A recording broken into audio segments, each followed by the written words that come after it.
to get aggressive, they will put handcuffs on you. I was getting your attention. I did this. I was tapping your arm with my elbow. And you went like that. I had told you on more than one occasion that I wasn't putting the volume down. Well, you know what? I kept asking because it was driving me crazy.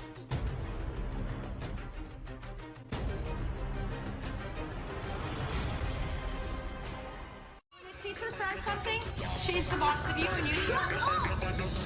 Give me a turn to speak! Fine, see?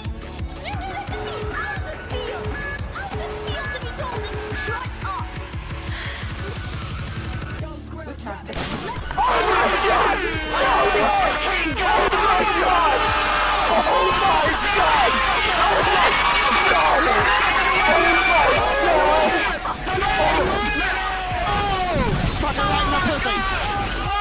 Are you recording, Crickshaw? Get your ass whooped!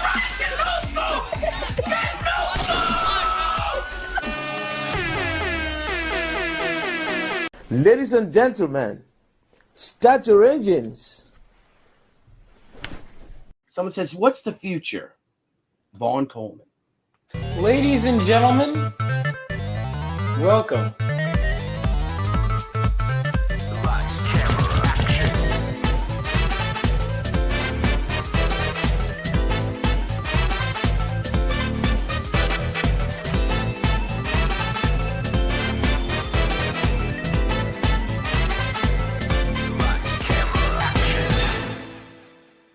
What's going on, ladies and gentlemen? It's your boy Vaughn Coleman. I did this a while ago, this show, New Comic Shoppe, because I had so many people asking to come on. And I decided to do it again because, you know, I've had all these people on my show before, and I decided let's do a roundtable. Let's kind of, people have their old comic shop discussions. I figured let's do it here. You know, let's kind of make it where, you know, you get a bunch of different books that are available to buy, that are in store in a sense. Well, here's the central location for you to check them out. And if people like it, I'd love to do this show more often. But let's bring in the guests, ladies and gentlemen. Please welcome these guys. I'll play this intro. Music make you lose control. Music make you lose control.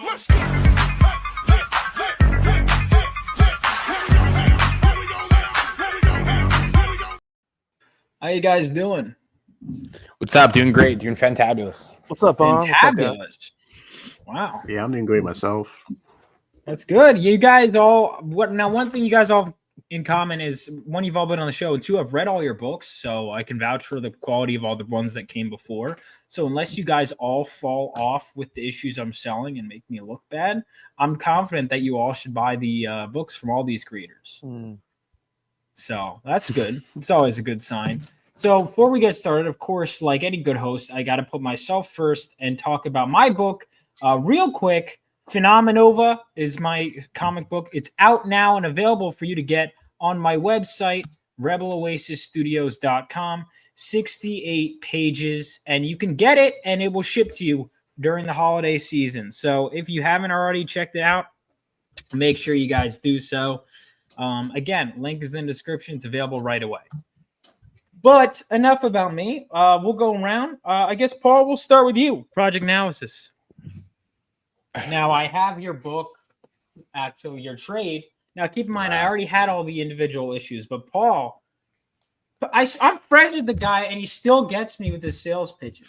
I already had every issue, and he was like, no, you have to get the trade. And I was like, fine, I'll get the trade. The trade reads different for all you single issues out there. Well, I told him I need to reread the issues because it had been a while between releases, and I wanted to, you know, and he goes, buy the trade. And I was like, okay. And then I bought the trade, and it's great. It's already great quality. I need to reread it, but man, I mean, how many issues are you on now? So the trade collects our first 4 issues. We had two spinoffs. We had one shot, so that's 7, and then 8, and then this is our 9th book. Gotcha. So this is your 9th book. Wait, so you one shot. The Crimson Pain one shot. Yeah, so we had Omega 2090 1 and 2, Crimson Pain one shot. We had 0, 1. Oh, 0. 2, I was 3, getting 0. 4, 5. So that's 9. We've had 8 successful Kickstarters and 2 successful Indiegogos. We ship everything in 1 to 3 months. And yeah, so this one we're saying 3 months, but the book's basically done. We're already doing the lines and inks on episode 6, which is the book that comes out after. So, we got more things coming. So we'd appreciate all the support that is given to us. Gotcha.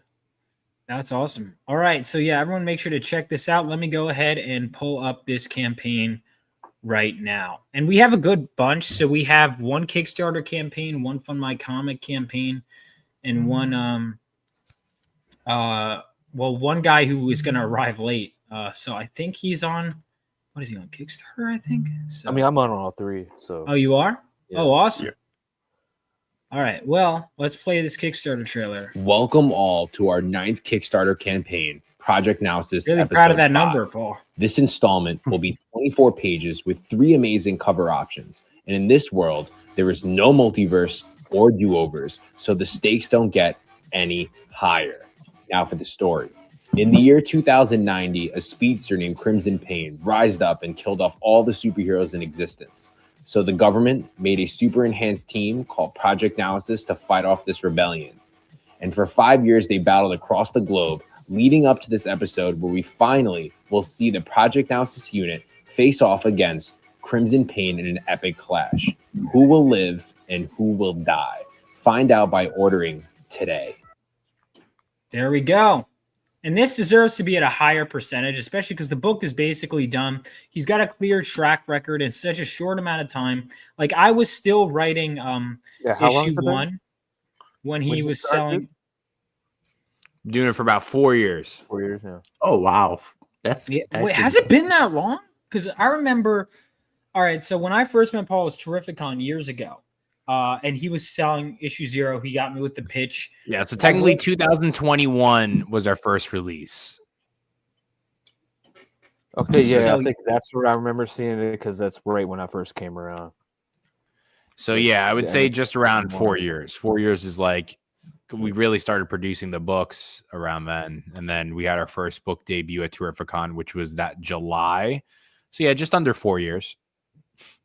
That's crazy, man. I mean, 4 years, and you've accomplished so many books have come out during that time. That's crazy.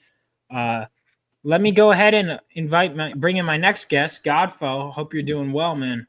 Hey guys, sorry I'm late. No, it's all good, man. I was late myself, so no You complaints. got to zoom in a bit. It seems a little far, no? A little far. All right, let me go ahead and zoom in then. So Yeah. what I can are see the the camera. Yeah, so I what can are the see words tiers now. here? Tell everyone about the story. I know we watched the trailer, but just tell everyone real quick what the story is, and then we'll go into the tiers. Yeah, so in 2090, a speedster named Crimson Pain kills off all the heroes in existence. So the government makes a super enhanced team called Project Analysis to fight off the rebellion. It's super action packed. There's no multiverse or do-overs. And for the first volume, Project Analysis was a classified unit hunting down Crimson Pain and his rebellion. And as of issue 4, issue 3, the whole world knows that they exist. And, now they're front and center in a public eye on top of this war that is starting to break out. And for 9 issues, we've been teasing Crimson Pain fighting Project Analysis. And every time Crimson Pain goes head to head with any of our civilians, superheroes, soldiers, whoever they are, they get brutally murdered. And this is the first time ever Crimson Pain will go head to head with Project Analysis. And yeah, so we're going to see that. How it goes, we'll figure that out. So those are all interior pages from the book. We have 3 cover options, all that good stuff. These are awesome because I was gonna say, definitely V. Chem Marion, and I'm looking at all of them because you've been posting this one the most, but this first one is brutal. I love it. Yeah, so by our interior art team, Sammy Marquis, colors Prasad Rao, they do the interior art as well. It's Crimson Pain fighting Lithium and Omega in the air because in the air is awesome. And yeah, that's our cover A. It's only $10. You get 24 pages, super high quality. Gonna have it's gonna be off the chain. So you get it, you'll receive it, and we go from there. $10 is an easy buy-in. Dude, I'm gonna have to it makes me want to reread already. This is just it's been building up to this from the literally issue 0. So this is exciting, as someone who's been reading from the beginning. It's like I can't believe it took this long, but it's been look like it's gonna be worth the wait.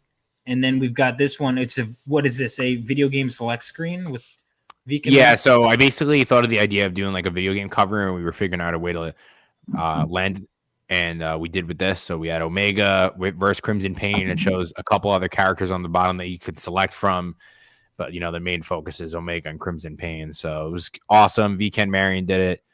He's a super cool guy. He's gonna be doing Green Lantern. Great. Yeah, Crane's a great guy. Yeah, he's going to be doing Green Lantern. He's doing a couple other cool things too, and had to grab him on a cover for episode 5. Yeah, you may or may not see a VK Marion cover from me. Oh, son of a bitch! Both of you. Yeah, I mean, have you tried asking him? No. I already had plans with him. I was like, I'll hitch up in 20. I was like, damn it. And Michael Odin's doing the same thing. I was like, you son of a bitch. Odin already showed me. Yeah. Okay. Well, I also know V loves video games. I'm not sure if you talked to him about that at all, or if it was just a coincidence that he did that cover, Paul. But yeah, let me see if I can. We can get a quick laugh, and let me see if I still have it, because we were figuring out like how to do it, right? Like in like what we were gonna do, and like of course I sent him a bunch of references, but I did my rough sketch, right? So is this based on Mortal Kombat? It looks like Mortal Kombat. Yeah, of course. Yeah. And let's see. I don't know if you can. Maybe I'll send it to you on Twitter, but I just texted it to you, Vaughn. I'm also going to send it to you in our messages as well. So maybe that'll be easier because if it's on my phone, like I could send it to myself. Let me see. No, I got it for you.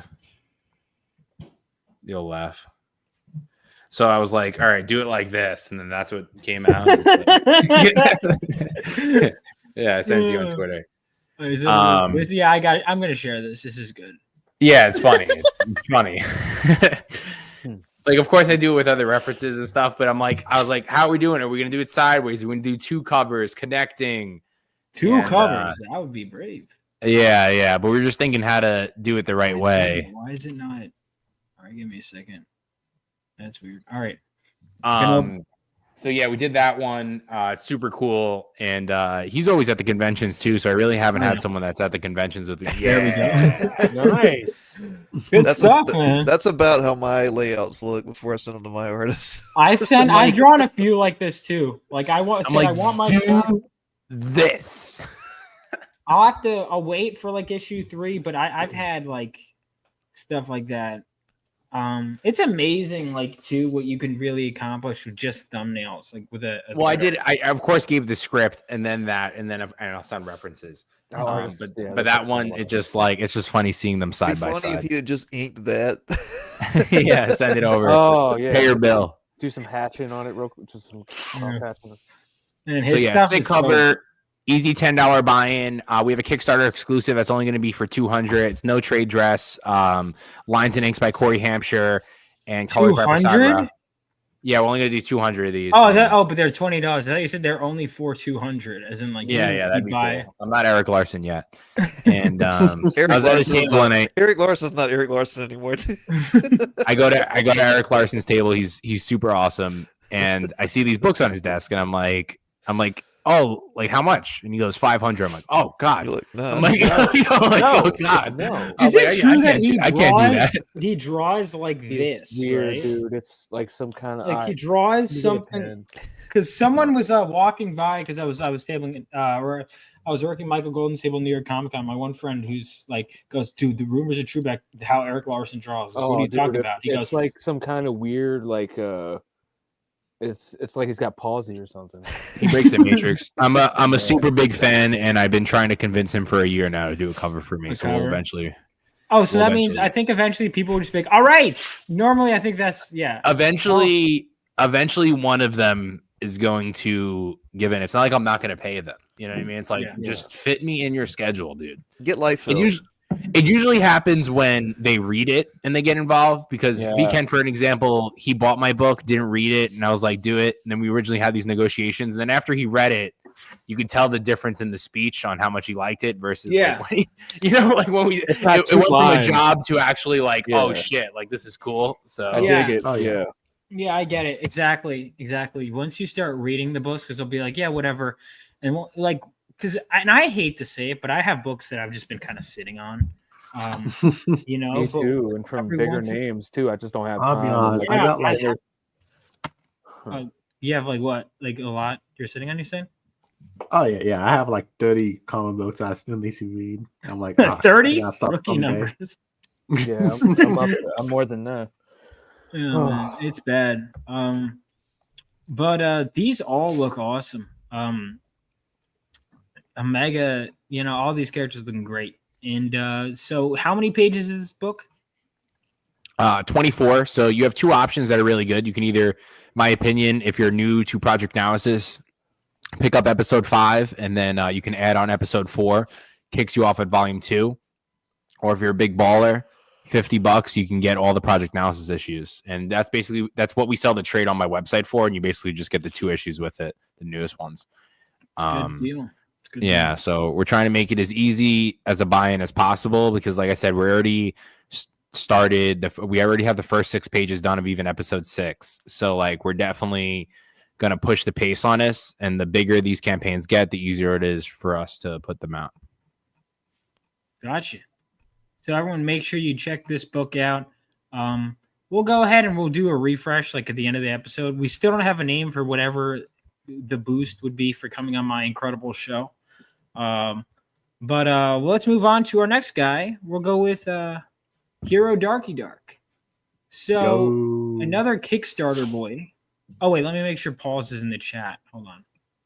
Paul's link is in the chat right here. Let me make sure. Oh, I was about to send him private chat. That's funny.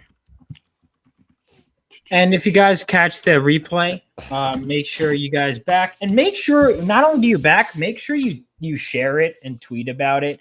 I know it seems like a small thing, but even just, you know, saying you support someone really does go a long way. Like it's a little thing, but it does help.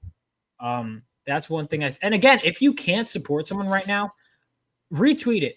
Tell people to get it, you know? So that kind of stuff is always helpful. It's the little things, but, you know, as indie publishers, we need to... Did you just get a backer while you were on, like, already? I think your backer number just went... I'm going to take credit for that. Oh, no, that happened like 2-3 hours ago. I'm going to take credit. Maybe. Wait, hang on. It was 63 when you came on. It just went up to 64. I'm taking credit for that. Even though the world is being he didn't even have to open his mouth or show his campaign to make money on my show. Hell of a salesman. Hell of a salesman. No, you're right. And the populace in danger. You're right. That is the time for heroes to come together the most. With the combined might of intertwining branches, the ultimate hilt can be created to swing the almighty sword of justice. If they're compatible to be woven. Jesus! Hey, Zio. Lily's doll spilled cereal all over. Where's the broom? Get out! I'm busy! Oh, you're doing another recording? Let me help. No!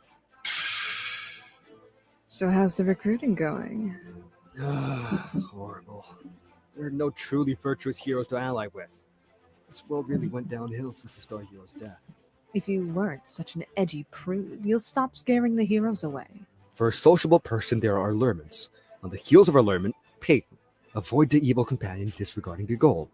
Intent on the out-of-tune way. Wander alone like a rhinoceros. Don't quote the Bible verse at me. That was from one of the Buddha's sutras. Whatever. There's a heroes conference happening soon.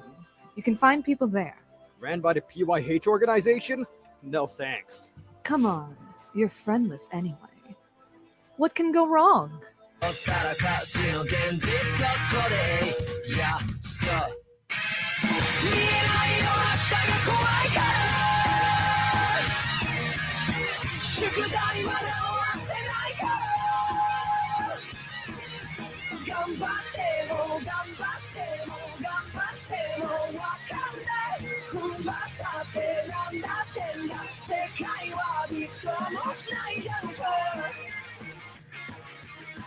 Literally everything.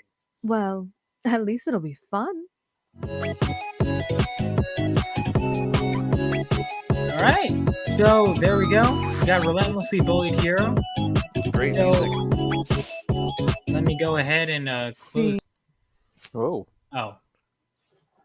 Oh no, Oh, wait, don't hold worry on. about More it. titties, Vaughn. I know. I know. Hold on. I thought the trailer ended. I'll give you a second. Back in case You can't see boobs anywhere on the internet. That was Yeah. so bad. Pretty sure it's going through Whatever. Twitter. I saw like 20 Stop today. pouting. I didn't tie you up this time. That's not praiseworthy. All If you right. saw one on Twitter, Vaughn, that's your algorithm, and that means you're looking up titties on Twitter. Well, of course. I'm not denying that, though. I mean, if they're out there, it's out there. Exactly. Look, I don't think it's necessarily. I don't think I'm looking, but I'm not looking away. If it's how you doing? Anyway, ladies and gentlemen, so we got these covers. We got again 3 covers. Seems like it's the magic number. So Yeah.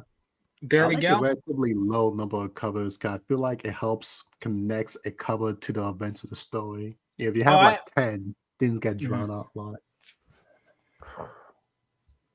Hey, what's up, amigos, and hi, Vaughn. I just subscribed to your channel for your Q&A. Thank you so much. Well, if you're interested, stick around because we got some other great books. But so, all right. So the first book I did read and I did really like. I was like, because there's a lot of books that you buy that you are like, oh, there's a hot chick on the cover. It's anime influenced. Will it be good? And it was very solid. I really liked the first issue. It had a lot of heart. Like a lot of personality. Honestly, I really like the journal stuff at the end. If you read the book, you'll know what I'm talking about. But you did kind of some fun stuff. I'm not sure how much of it was your artist, how much of it was you, but it really just. One of the things I like about your stuff is it really feels like it comes from a place of just pure passion.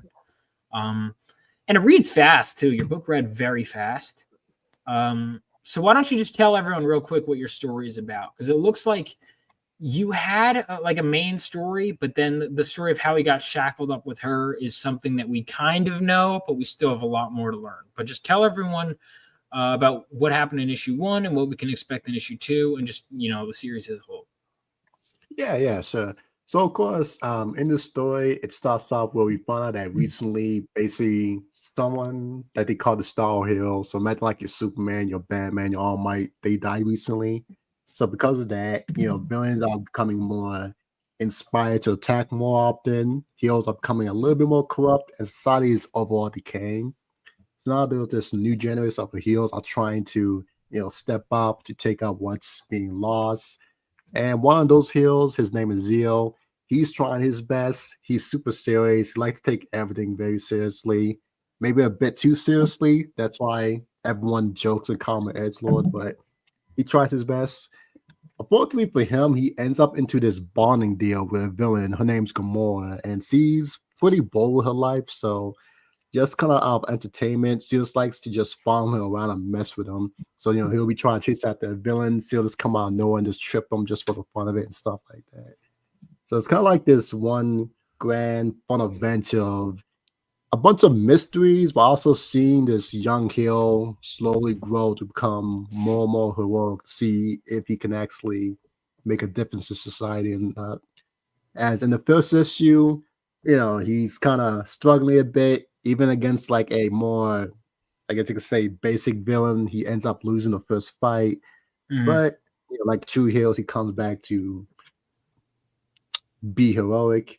So that's basically how the first issue mostly went. We do get some information about exactly why he was bonded to it. He made that bonding deal with her, as it was kind of a more desperate situation. But as we go more and more into the series, we get to learn more about how he ended up in that position, and then what's the, I guess they say, the limits of everything. I do intend to have it be like, okay, you don't just get everything straight away. You kind of have to keep on following as you get more and more pieces. So, of course, on the first issue, you just go, oh, okay, so that's why he made it in the first place. Second issue, we get a little bit more of the setting of why and what led up to it as we get more into the world building, such as, what caused this great spike, what were the results. And we do find out that a lot of the newer heroes, let's just say they're not heroes anymore for one reason or another. Mm-hmm. So it's kind of like expanding on how the world's been affected by this great tragic events and such. And it looks And like we so, don't see the full events of what happened to the heroes, right? yeah. Yeah, we just I kind like of that. keep on getting more pieces as we just piece them together. As I didn't want to spend too much time just, Lore exposition dumping. dumping. I feel Right. like that'd be boring. So I just thought, oh yeah, you just keep moving away. The smart people will kind of pick on the pieces out, like Tim said. Oh, and of course, in the second book, he's trying to search for teammates because he has no friends. So he's trying to find friends to team up with. But him being an edgelord, that's not the easiest. So. You know, one thing I will say about so far, like we've talked about 3 different superhero books, and each one has a different take. But I'm noticing a lot of violent superheroes in the past. You know, like we have Paul's book, a lot of superheroes died in the past. Your book, it seems like a lot died in the past, and now we're. It's almost like, I mean, yours, Hero Dark, struck me as, not to compare you too much to mine, but it looks like you're kind of crying out for that heroic ideal, like showing that edgelord stuff is nice, but it's not, the ideal. And it's all. Have you read Kingdom Come? Yeah, isn't that DC book? And then it's was it like the main villain was the author, not author, but artist joke about how Rob Liefeld will draw his character designs and such? Yes, that was a big thing. It was a big. Well, Rob actually beefed with Mark Waid a lot about that because, it was because 90s heroes are so edgy and violent, and Kingdom Come was almost like a cry for the original. Although, I've heard people say that Kingdom Come was more Alex Ross's idea than Mark Waid's actually. Yeah, he had the original idea for it. Some people, I know, I had my friend Buzz was telling me that he thinks that the true, a lot of the real writing came from Ross and that Mark Waid kind of refined it. Now, I don't want to rob Mark Waid of any of that credit, but that's what I was told, is that the story was like mostly there. I could be wrong, but I did hear that. But anyway, yeah, we're so close to 2,000 on this too. We're close to a couple of goals on this. If we could make that happen, that would be great. How far along is your book? It's basically done. Like so far, all the, I guess you could say, sketch line of it is done. The only part that still needs to be done is like the very few last pages. The journal entries that's near the end. That's the only part that still needs to be done. But those take like a couple of days at most, since they're mostly in sketch form. So it's basically done. So as soon as this over, the surveys go out. Then once the surveys come back in, of course, it might take like a week after because I'm going to a con around the time that the surveys end. So after I get back from the con, then the books can start going to, the book will go to the printing press. They'll start making it, and then they'll get it sent out. And you mentioned before about how, I'm trying to take this edgy stuff to where I'm trying to make the more heroic aspect to it to be a theme or to be more important. That is true, and part of what I made the book based off, as I felt like in current day superhero media, sometimes that sense of like true heroicness is getting kind of lost in the form of real, oh, okay, they're a hero and basically just name only, but a lot of actions don't say it. Because I remember even I saw some comic pounds online, and it was like the superhero threatening a landlord and trying to beat him with his superpowers. And I'm just like, see, that seems awesome in the moment until you realize that's a superpower being just forcing someone to do whatever with superpowers, which will seem fun until that's the police doing that to you because, I don't know, you jaywalk. Then you kind of see how messed up that is. So I think it's kind of like a little bit of a critique on that and trying to go in. Searching for what is heroic. And I really do appreciate that. So it looks like, you've actually inspired me. A $2 difference. See, I did a $5 difference between the variant covers, and I'm wondering if that's too much for my second issue. We'll see. But how is the $2 difference between covers? There's the main, and then it looks like it's fun. See, it looks like there's not that much of a drop off from the main. It actually looks pretty on par. Yeah, it probably helped that the variant covers are like really good for this issue. For like the first one, it kind of depends on what on the cover. Because when I did the first one, as a joke, the one with the girl on it, who basically played the main part, her cover, even though it was like $5-8 more than like the regular cover. Oh, I still that paid was for still it. like the second most popular one. So Was the second most? Really? I paid it was I paid the extra $5. really I'll admit it. It was really close. It was only like 2-3 behind, but yeah, at the last second, I got a bunch of first time buyers. So it's like, okay, that makes sense. So yeah, chicks sell, guys. And then Yeah. this one, is this an homage to Nobody? The last one? Yes. Yeah, I remember seeing this. I actually haven't seen it, but I hear it's great. Oh yeah, it's a really good movie. I watched it with one of my siblings. I remember he sent me one of the posters, and I think I was writing like the first Relentless we were here at the time. So the second I saw that, I was just like, oh yeah, I gotta make it a cover or a poster based off of that. And hey, here we are today. Which kind of perfect since he does go against someone who has multiple versions of himself, so everything fit perfectly. That's awesome. That's why I'm looking forward to the second movie. I want to see what posters they use because now that I'm 10, I'm gonna use that one too. Yeah, I gotta check that out. So yeah, tell us about the stretch goals for your book. It's relatively basic.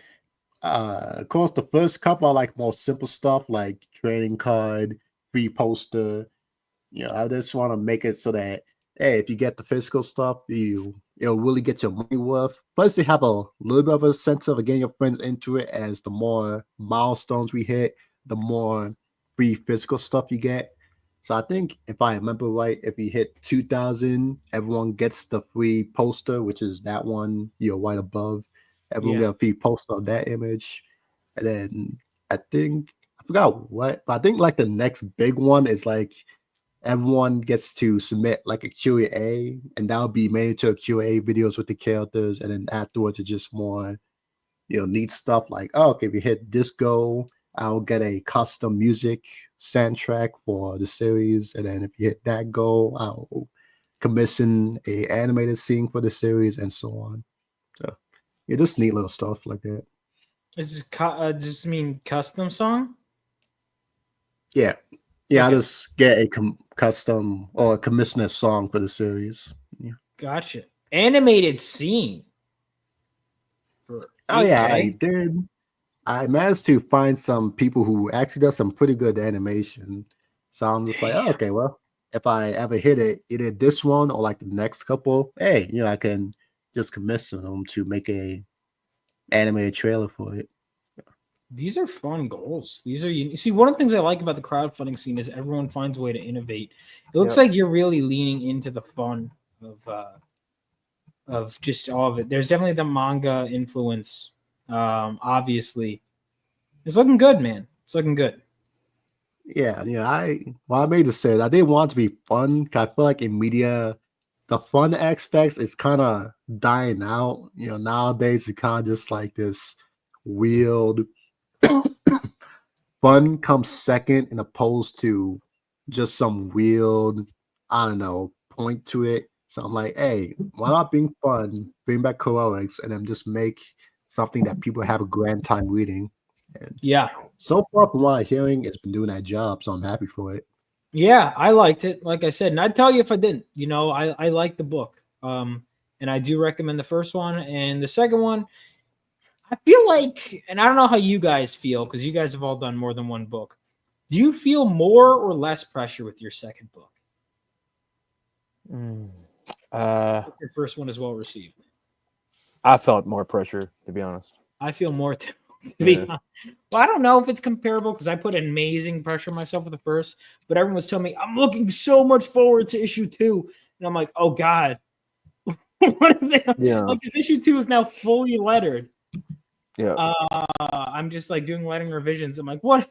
I've had feedback from multiple people telling me they like issue 2, but I'm still like, what if they don't like issue 2 as much? What if, I think you go through that with what if it's good after they think the first one is great? Yeah. Are they going to think that they're on a decline? You know what I mean? So it's always that concern. It's always that concern. Mm-hmm. Even when people tell me they like it, I'm still concerned. My editor described. Oh, sorry. What were you saying? Go ahead. My editor described it to me as you're defending the title. So you have to train just as hard and fight just as hard to defend the title. Yeah, that's true. You know, Yeah, I will say that there was a little bit of pressure, as you kind of don't want to disappoint people who love so much the first one. But at the end of the day, at least with my personality, I'm just like, hey, screw it, we ball. If people like the second one, they like the second one. Then let's see I gotta where we go keep from there. attitude, man. I gotta stress myself out less. Like people liked it. I gotta just because it seemed to me when I first talked to you, I'll be honest, I was like, this guy sounds like he just does it. And I was almost like, oh no, but I'm like, you know what? I'm gonna back it anyway and see. And then I go, this guy just did it, and it was good. Yeah. You know? So I was like, wow.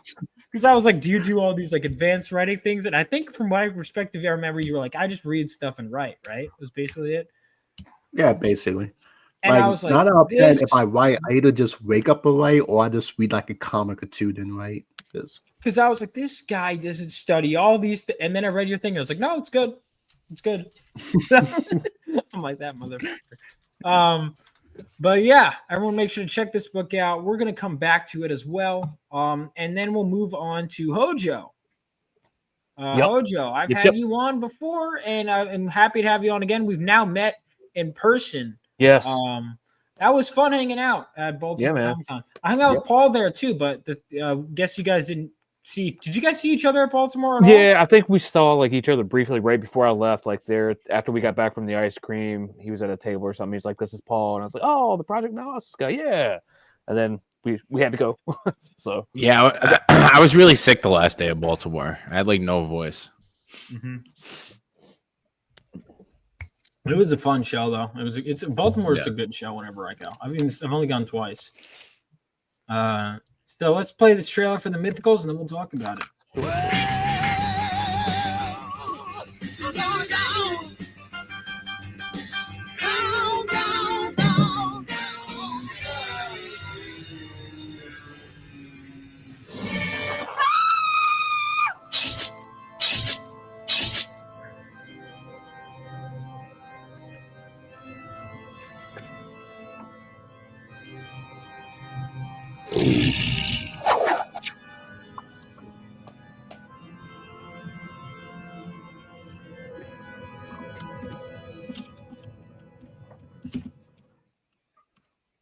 All right, so we got some.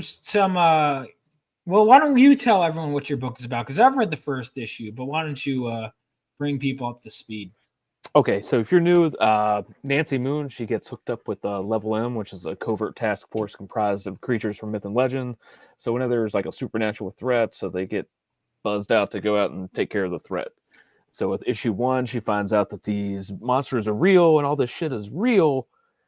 Issue 2, she comes to work at this place and the monsters are actually working there. So it's kind of like Men in Black, you know. Mm-hmm. And then issue 3, now that we've established the whole world and fed you a little bit of lore nuggets, this is time. It's like a day in the life, you know. It's like a case, you know. We got a dead body on page 1. After that, how did we get here? And so we have to solve the mystery of the dead lady and have a little reunion with our resident werewolf and vampire. As you saw in one of the covers, we brought him back to the team in issue 2. So it's all laying out nicely now. So now we're hitting the ground running. We had a evil-looking, terrible, dark Pope bad guy called the Inquisitor that was looking for one of these fabled pieces of 8 that are going to, you know, unleash the apocalypse and all that stuff. And our little ragtag bunch of monster hunters are the only thing stopping them from certain destruction.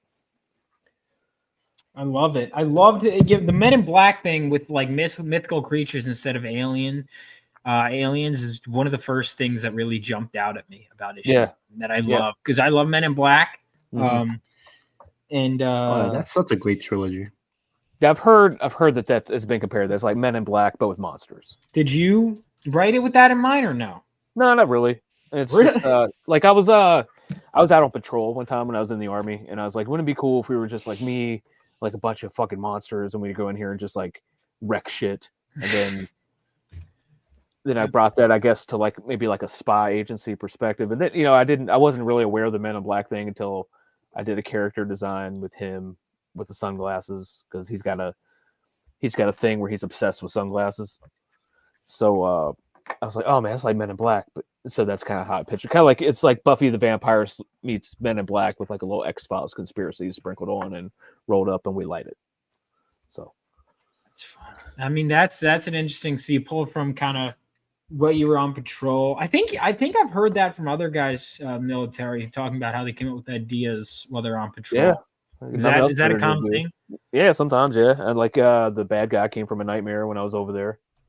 So you know, pull from you write what you know, and you pull from your subconscious. You know, a lot of vampires. No, but I've watched a hell of a lot of monster movies. I heard the Nosferatu is good. My friend was telling me. I have heard that. My friend Adam, he did this movie called Werewolves. Oh man, it's gonna be good. It's like a lot of practical effects too. Nice. I actually have never seen the original Nosferatu, and I know that's a crime because I'm a film student. Yeah. But, yeah, I just haven't. Oh, the silent film. Yeah, it's for free on YouTube, I think. The new art looks great, by the way. I know you had to replace your artist. Yeah, he left me for that little company, DC Comics, doing that little. Yes, the Frank Grillo one. Yeah, he's doing the Todd McFarlane Superman tie-in, so he couldn't fit me into the schedule. And damn, this train's going down the track, man. I had to go back to my short list and go back to my number 2. He would have been the artist of number 2 if I wouldn't have gotten the previous guy, if that makes sense. So he's right where he needs to be. You know, it's the same band. We're just changing lead guitar players. Nice. But is it Van Halen? No. It's not even Van Hagar. But and you know, I'm getting to work with a lot of cool people, like Dan Kemp from Spawn colored this cover. Ooh, Kemp. I've talked to Dave Kemp a lot. Dave was super helpful in helping me find the colors. Dave's a good guy. Kemp Brothers are great. So highly recommend them. These covers both look great. This one is simpler, but it's like I love her. Yeah, Kayla helped me come up with that one. That's Kayla? She came up with the composition of it? Well, she came up with the idea. I was kicking around. We were like in a DM group or something. I don't know if I messaged her. I was like, what do you think? She was like, well, the cat's really cool because like the cat talks. Like if you haven't read issue 2, like he's a smart ass. He's like human resources. He can't stand these people. And so it's like when you have a cat, they say you're their pet. So he's like, he's got like 6 pets that he doesn't want. And it's like a found family too, because it's like some of these people are thousands of years old and they got nowhere else to go. They can't like just exactly exist in society. Like they're going to make fun of Julian because he's pale all the time. Because Lucas makes fun of him. He calls him Count Chocula. So it's funny, like because I bring a lot of the military stuff to it, like the dialogue. I've gotten a lot of compliments on the dialogue because it feels real. Because I've talked with so many people in the Army, and it's just so serious sometimes. And then somebody farts. You don't always have to be so serious, like it. Yeah. And Mike Barron said it, like when you write dialogue, make them sound like people. Yep. This is how people talk. Yeah, people aren't all serious or all whatever. You know, you take the most serious movie and there's usually funny moments. Yeah. Like, I mean, it's great. Good stuff. Yeah, I like it a lot. And then this cover is awesome too. Who did this cover? Alan Goldman. Oh my god. Yeah, I've been seeing his stuff because I don't know him that well, but he did that Perfect 10 cover. Yeah. He's an artist I got to get on my radar because every time I see him, like, who is this guy? Alan Goldman. Where do I know him? This other thing that I asked the same question. Yeah, I saw him like he did something for the Replicator, one of the Replicators from Rob Arnold. That's when I first got here. That's when I first saw him, and then Brink did one with him, and then he was in the middle of that, and I was like, oh, give me his number, give me his email. And so he was like, yeah, I can do it. And so basically he was just finishing up the Perfect 10 piece right as he was sending me layouts with this. I got to get his name down. Here's a machine. Yeah, I'll give you his email. Yes, give me something. He's fantastic. I mean, I have a cover artist list because another thing I keep telling people I want to do a cover with you, and usually I don't just say that. Like I'll mean it. Man, his stuff is so good. It's so good. So we got just 2 covers. I will tell you, just this time, just 2. And I will tell you, he hates negative space. So watch that.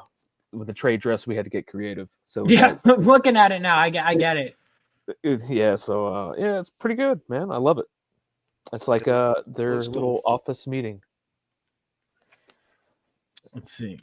So Hold on, Godfo, because we're gonna transition to you soon. Can you clarify what you mean by this?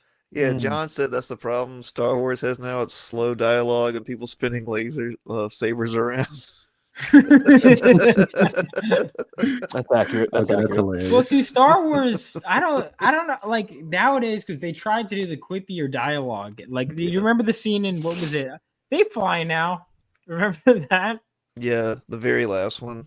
Oh, God. Yeah, Return incredible. of Skywalker, whatever. Rise of Skywalker. Rise. Yeah, we have the Rise of Skywalker after they all died. Did you guys? Were you guys excited by that? Seeing your childhood hero grow up to be depressed and sad and then disappear? No, Was that because my fun? childhood hero is Captain Kirk. When you go to Hollywood, it's the main thing. They did it with what other movie they do that with? They did it with The Flash of Michael Keaton. He was sad and depressed and alone. And Oh yeah. I bet we can think of 10 other movies we can find. That's their thing is like they take the hero and just make them pathetic. And So then we're gonna- for redemption. So can we expect Jokes that on you. Project I don't have Analysis? childhood. Deconstruction. And I saw good takes on it too about that. It was like the guy's morbidly depressed that he made Kylo Ren a bad guy and then talk shit to him the first time he sees him again. Yeah. Like making jokes at him. I was like, yeah, it's a good point too. But yeah. Last Jedi was one of those movies I was like in denial defending. But every time I'd watch a video in defense of it, I'd go, these points don't make sense. And then every time I'd watch a video that was shitting on it, I'd be like, these points all make sense. And then I kind of realized, well, maybe I actually think it's bad and I'm just coping. And then I was kind of like, yeah, I guess so. The guess it's not because people would be like, Vaughn, how do you explain this? And I'd be like, and here's the thing, I wasn't some like adamant defender necessarily, because I would walk to the theater having a lot of problems. The movie's just bad, man. I will see 9, 10, and 11 the day it comes out. Of course you will. Well, 10. Well, you're gonna see 9 the day it comes out. You got to go back in time. Like 5 years. He had to do the math. It's just like, shit. Yeah, I had to count each one in my head real quick. John, I'll never saying- forgive them for making a Kylo Ren. Adam Driver is 6'2", and he's a former Marine, and they dressed him in all black and made him hunch over like an emo kid. Like, yeah, very good, very good. John said, "I'd rather have a public colonoscopy versus sit through Star Wars anything now." Well, sign me up, that John. there's that new thing- Sign you up for what? His public colonoscopy. Yeah. What are you going to give it? Is that what you mean? Wait, what? I'm gonna at least buy a ticket. You want to buy it? Hey, whatever I've you never do, seen fella. one of those. I've never seen one, but I've never thought about seeing one of them. No. And I'm too close to the age where I have to think about getting them. So let's just. I'll put you on the mail. Yeah. But like that's that new one that's out. Was it called Skeleton Crew or whatever? And everybody's saying, "Oh, my kids love it." And I said today on Twitter, I said that's because Star Wars is a kids franchise. It's been a kids franchise for 40 years, and it's tried to pretend it's something it's not. Like the first 2 Star Wars movies, those are adult movies. Everything after that, once he made Return of the Jedi, was all for children. They tried not to do it with the 3 that you got now, but look what they had to do. They had to water it down or kill off heroes. Dude, it's you know what it is? It's so sad to me because as a kid, I'd be excited for the idea of Episode 7. And now, as like all these years later, I'm like, please stop. Like, how did we get here? Bro, I was so excited with ideas for Episode 7, and I'm going to say it. My kid ideas, a lot of them are really bad, but actually they were all bad. But like, someone probably had to have had a better idea than they're old and there's a bigger Death Star, right? Like that was the best idea in 40 years. Yeah. That Let's do anyone Death came up Star with. again. No, like a bigger one. Let's just make it bigger. Yeah, bigger. What? But this time it kills galaxies. Yeah. Oh Ooh. no, another exhaust port. All right. No. Jesus. Yeah, But at this anyway, point, half the time I forget Star Wars even a thing. I'm just like, oh. I yeah, guess like, it's I'm still like, going. they're still making Trek- that. It's I'm like a Trek arcade. fan. I'm a Trek fan. So Episode 1 came out in '99, right? I was a senior in high school, and so we all went to see it, and my friends were like, "Oh, this is gonna be so fucking epic." I'm like, I don't know, man. I've seen some of the trailers on TV, but I'll go with you because it's an excuse to skip school. So, but dude, 30 minutes into it, my friends were like looking at it, and then an hour in, the weed had done worn off, and they're looking around. He was like, "Hey, bro, this thing fucking sucks." And I was like, "Doesn't it?" And I just grinned from ear to ear. I was like, "You guys have given me shit for our entire lives. Wait, suck it, all of you." Is this why Star Trek fans? Because I've noticed this. I'm gonna say this. I noticed Star Wars fans tend to be like, if someone says they're a Trek fan, they're like, "Oh, okay, that's cool." But then Star Trek fans get mad if people like Star Wars. Oh no, Is I it don't care. Coke? I don't care. Is I it don't care. Coke? Phantom Menace gave us Darth Maul. Yeah, that's one of the best It did. science And then he fiction got villains of 3 all lines time. of And it gave dialogue. us Liam Neeson. Yeah. Yeah, he did. And Mace Windu. Wait, What are you mean it talking gave about? us Death Liam Man Neeson? gave you Liam Neeson. Yeah, that was his first movie I seen him in. So for me, first person view of the world. That's where I found him. You know what's sad? Schindler's the first List. Yeah, the first. Yeah, I you was know gonna what's say sad? Schindler's List was pretty big. Well, Schindler's List is not like a movie So- you're excited to see as a kid. 99, I was 2 years old, so I watched it when I was 4.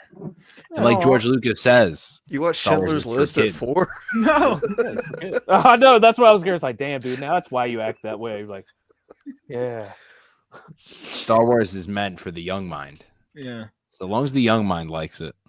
Right, but did you? All right, can you honestly tell me that you like the scenes where they're sitting around talking about politics in Star Wars? Was that fun? Oh Where they're no, talking about the see, Trade man, like, Federation. oh, dude, I have my problems with it. I Fucking watch space- Revenge of the Sith Space whales. Come on. once a month at least.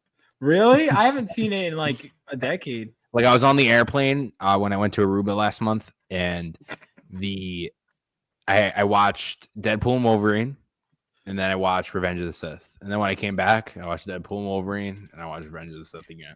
I love the part in Revenge of the Sith where he jumps back into the elevator and Obi-Wan goes, "Oh, it's you. Who else would force jump into the elevator? Who else were you Really? expecting?" I know, man. Like, it's a bunch Revenge of the of, Sith is a masterpiece, dude. I will say it is probably one of the most quotable Star Wars movies. I think about like I still to this day greet people with "Hello there." I watch And if all. they of them. don't say General Kenobi, I block them on everything. I'm kidding. I don't do that. That's But no way to treat your mother. yeah, I'll say hello there, and then she goes, "Oh hi," and I'm like, "All right, bye." No, I'm kidding. So, yeah, this book looks great. How many pages is Mythicals? This 24? one's 28. So we Ooh. went from 24 to 26 to 28, Shonky. and we dropped Damn, the that's price pretty good. $10 to $10 So how is he able to see with these sunglasses at night? because he's a fucking badass. Okay, no further questions. There's Yeah, a whole song about it. and he'll tell you. Yeah, that's right. So he can see. Yeah. Somebody's my age. Yeah. And so Now- it's like a little recap of issues 1 and issue 2. So we got our villain. We changed the script with this one. We introduced a new little villain called the Thief of Hearts, which if you read issue 2, at the end you get like it was like a fake newspaper with like a clipping of and headlines of all this different stuff that's going to happen in the future. These all so this. Oh, all right. These all look great. And is this going to be a limited series? Is it going to be unlimited? What's Yeah, well, this 13. That's it. It's 13? When we get to Unlucky 13, 13? we're capping it. Yeah, Oh, all right. it's a supernatural number, Vaughn. Marketing, baby. Yeah, I know. I like it. It is good marketing. So, what's if you realize the story has to extend or whatever? Are you gonna? No, the story's done, fella. There's no extended. Did you write it all already? Yeah. Oh, good stuff. Good stuff. That's how you should go about it, especially if you're gonna do a limited series. And I've been going back and basically taking little breadcrumbs and dropping it like a little throwaway dialogue. You would think, like a comic book series. Good stuff. So everyone make Shout sure out. to check that out. And then next up, we've got the Godfoe universe. Is going to be. I'm gonna go ahead and let's see. Wait 1 second. Oh, you did drop it. Yeah, in the private chat. And is it gonna? All right. Why did it go to an error message? Is your link? Kickstarter's down. Kickstarter's probably down. I got it on Indiegogo. I'll pull it up. Are you kidding? During my stream? They did it just to spite you. That's what did to you. Project Now is just here, Darky Dark. You know, There if you had shown up like, well, actually, yeah, I guess I didn't. This I did not factor into the equation.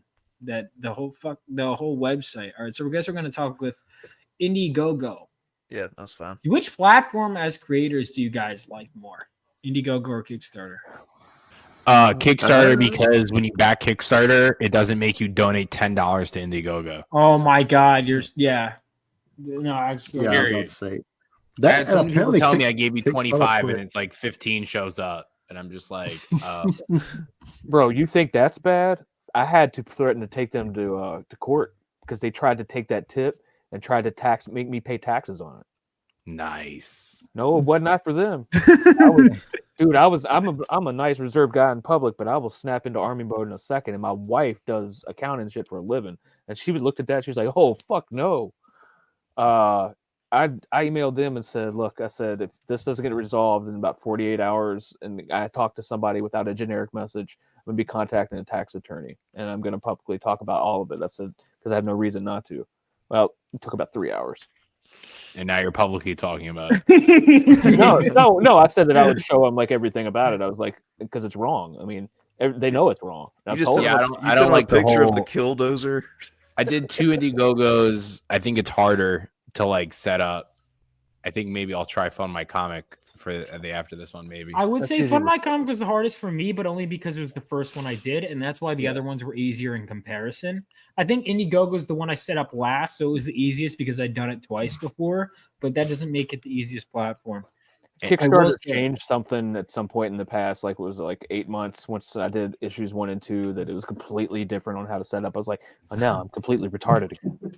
Yeah, but and then Fund My Comic, the guy who runs it follows me and always tries hustling me to go on there. So I respect the hustle. So. Yeah. He not only that, but he is like, if you need a question, he's right there. Oh, I'm an ambassador there. I can get you all kinds of shit done. Yeah, I don't know if I am technically, but I don't know what No, that Vaughn, you're entails. not an ambassador, bro. Let him have that. No, I have it. Yeah, It is no. mine. It is yours. Okay.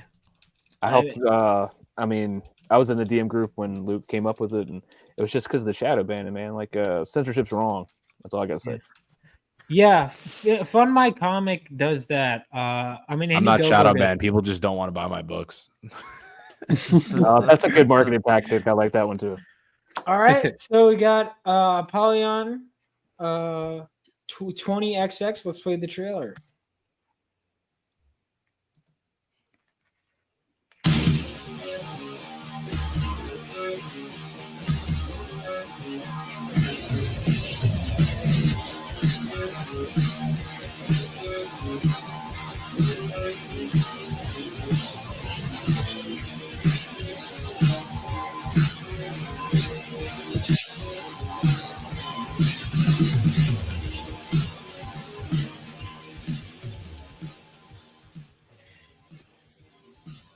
All right, the boldest book. Now that is a bold claim, my friend. Yeah, I think we live up to it though. All right, so tell us about, before you tell us about the second one, tell us about the boldest first book. All right, Apollyon 20XX is one era of the Godfoe universe that we're exploring right now. It takes place a little bit from our future. Global elites have found an alien metal called Impera metal, and they are using it to create their own god machine to control the populace. Through their experimentation, they have created augments, which are basically our universe's mutants, people that have abilities. Some of them have escaped and are now trying to fight this group of elites called the Order before they can complete their god machine and take over the world. Gotcha. All right, that sounds so. Everyone, make sure to check this out. So it's the aliens, or I noticed. And now, hold on. Zoom in. We have Illuminati and dirty, stinky, no good communists. That's right. Try to explain. Yeah, in this world, the Order has been behind things such as the Communist Revolution, the Nazi Revolution, any kind of global upheaval attempt, the Order has been behind. That's no good. So it's the aliens' fault. Yeah, we can say that. All right, gotcha. Now, is the book is in black and white? This one we do in black and white. We have some other books that in color. We felt like black and white really captured the mood of this one. This one is 100 pages. It's already done, I believe. I think Josh maybe has like a few pages left to do, and you can pick up the first book, which is Live Not by Lies, which was I think 185 pages. For their Godfather Universe catch-up tier, and you'll get the Ash Can. I think that one's $30, and then you can get the Godfather Universe catch-up tier full package, which includes this and the 100-page colored book Biophile Kolga, which is another era in our universe, for $50. Gotcha. Nice. Yeah. So yeah, Biophile. You have a lot of interesting titles. Biophile Kolga, Apollyon. Apollyon is the Greek word for the angel of death, and from the book of Revelation. We kind of wanted to go with that kind of biblical, apocalyptic feel for it. There's a lot of philosophy and a lot of religion in these books, but it doesn't distract from the action. Gotcha. These right here are some peripheral works. They're in-world stories and pictures that people can just do as an add-on. And we got a guest writer that we're working with named Brody Treadway. His kid we met at a convention, wonderful writer. He's doing one of those as well. So they're like little fun things for like $1 or $2 you can add on that really expand the world. Nice. So it sounds like you got a lot with this campaign. And the book is how many pages did you say again? It's 100. That is nuts. And it's our artist is insane. His name's Josh Adams. I'm sorry he couldn't make it tonight. You've met him before, I believe, Vaughn. Yes. Yeah, he's a machine. He's pumped out 400 plus pages this year. What? Mm-hmm. Colored, non-colored. I mean, he's Does just he does. I mean, he doesn't have kids, so that's one thing.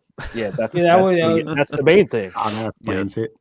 But he taught art for like 10, 15 years in school, and he's a machine. You guys can follow him. It's just I'll find his Twitter and add it to the chat. He's brilliant, man. And he does work for Legacy Comics, which is a small publisher. He does like shoe designs for people sometimes. He's crazy, man. But he owns half of the universe. Like me and him are co-creators. Yeah, I know who you're talking about. God, I can't place. Yeah, Joshua _Adams, I think something 83, I think on Twitter. Damn. Yep. So I mean, we keep it pretty simple. Like we only do he does the interiors, he does the inks, he does the colors, and he does the covers and everything like that. So we don't do multiple covers right now. We don't really do stretch goals. We try to keep it pretty simple, and we sell most of our books at conventions, but we like getting cash up front here. And our books are always done before the campaign ends, and our turnaround time is usually a few weeks, less than a month, from campaign end to book in hand. This is insane. Nice. This is insane. Like 100 pages again. It's just and $20 for. And is that normal for your campaigns to be 100 pages? Yeah, our first one was 185. Holy shit! Dude. Yeah, the first book's 185. Biophile Kolga, which is the full color book, it's manga sized, was 100 pages. I got to get you on for a full interview. I just haven't had the time yet. But this is, message me again, remind me. But this is nuts. This is how the amount of stuff you're able to churn out. And how are conventions for you? They good? Yeah, I mean we're in South Carolina, so we can't hit up any of the big ones really. But we sell more books at conventions and like signings than we do online. I mean, when people see it and they pick it up, they want it. Yeah, I get it. It's online is tough because it's also you always have to wonder if people are backing you because they like you for your personality or if they like the book. Well, I know they don't like my personality. Yeah, I was going to say, I know people are not backing me because of my personality. Not all of us are charismatic, Vaughn. Oh, thank you. I appreciate the. As well as I get people in my cults and then I make them give me money. It's Vaughn Coltman. No, I mean, that was my concern because people are like, Vaughn, you're gonna do great, and I'm like, I hope so. Well, and it's a whole universe. Like I would encourage people to buy it, of course, because I want to sell the book. But we really just like entertaining people. We come from music, like a punk background. Like we did the music for the trailer and all that. We've got albums that connect in world with it. We did some short films that go with it. This is going to be 4 volumes, maybe 5. And we're putting it out every year. Kolga is going to be about 5 volumes.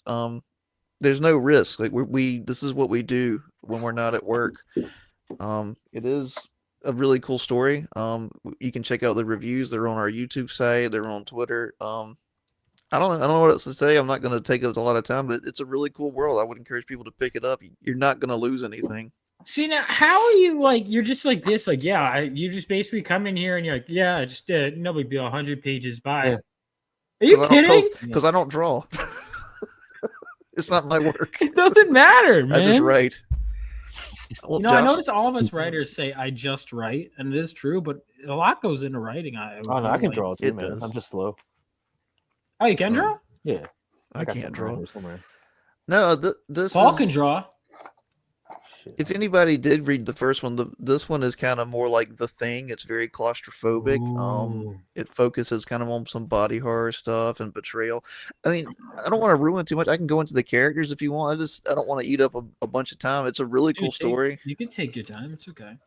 Sure. I mean, these kids, they were experimented on. Some of them remember it. Some of them don't. The Imperial metal in their body grants them abilities, but it also basically makes them dependent on Zero, who's the main augment. He was a proponent of the God Machine, and he escaped. So they can't really control their memories or emotions without him around. So they're dependent on him, and it's kind of like this weird parasitic relationship where he's using them and they need him. So we explore a lot of those themes. A lot of end of the world themes, a lot of, the crazy political stuff we've been seeing for 8 to 10 years. The whole world's against them and they can't escape anywhere. It's a really cool story. I don't know what to tell you. Like, I just hope people like it, and we're gonna fund it if it doesn't get funded. Thankfully, all of our stuff has gotten funded so far. We don't go to like 10 grand or anything, but I mean, this is our dream and our passion, and we're gonna finish the series and Colgan. We've got 3 or 4 more. We've got enough to keep us busy our entire lives. We've got different eras and they all connect. It's a giant overarching universe. You can jump in anywhere, read one story or read them. They all connect, but we just want to make it cool for people. And I think one of the things that's cool about it is like, yeah, it might seem like it is a lot. And it's probably an intimidating amount, but I feel like, and this is something I guess we all do when we're building our universe, is say someone jumps in years down the line. Well, now they've got a bunch to get into. Like, for example, Claremont's X-Men run was finished for decades before I even was, born. But knowing once I get in, boom, I have like over 100 issues worth of material to dive into, So it's like, you say this first book gets like however many backers, like just enough to fund, okay? But years down the line, they just tell one other person, they catch them at the right time. Suddenly they have so much they'll want the next and the next and the next.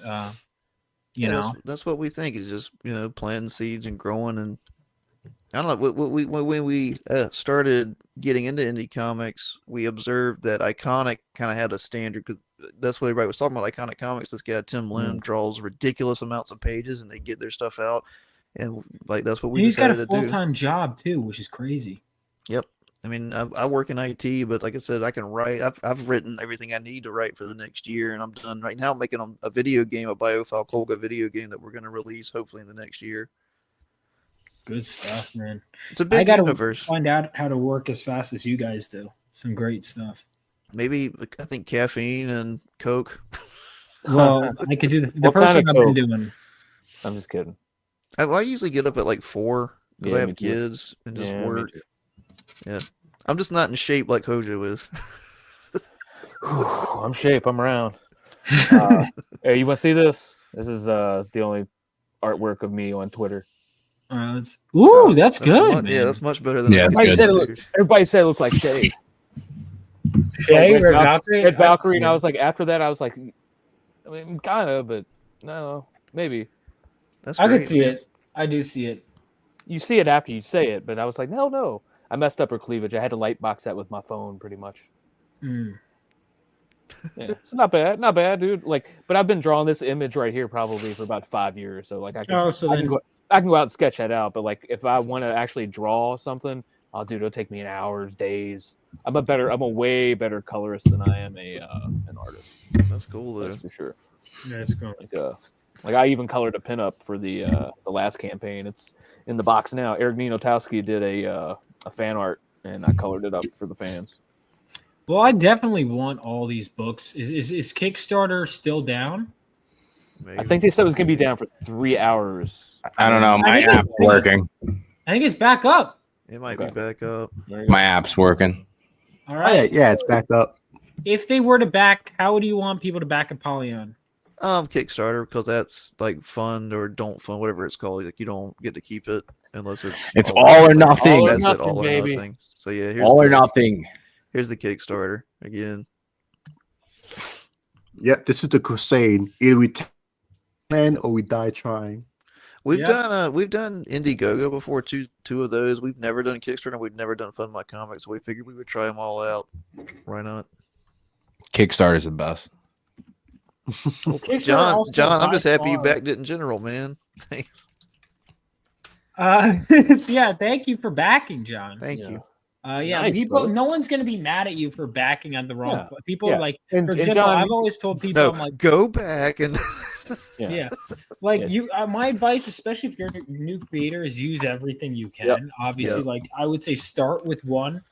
No, we kind of got the idea from you, Vaughn, watching yours. Like you had it on multiple ones, and I was like, man, that guy's getting it on Thank multiple you. ones. Let's try that.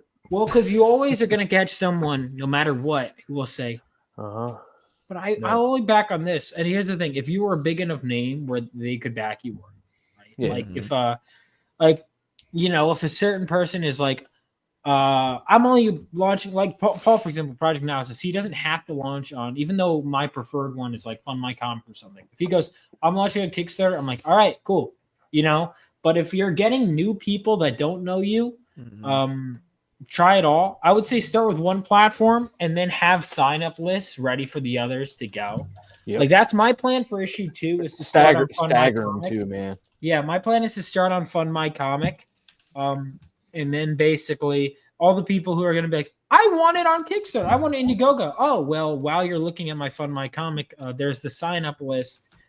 You'll get notified when that goes live. So you're always promoting something, even while you're primarily promoting something else. Like I'm promoting my website with issue 1, but on my website, I made sure to have an ad for issue 2 that you have to scroll by when you're going to buy issue 1. So that way it's subconsciously there.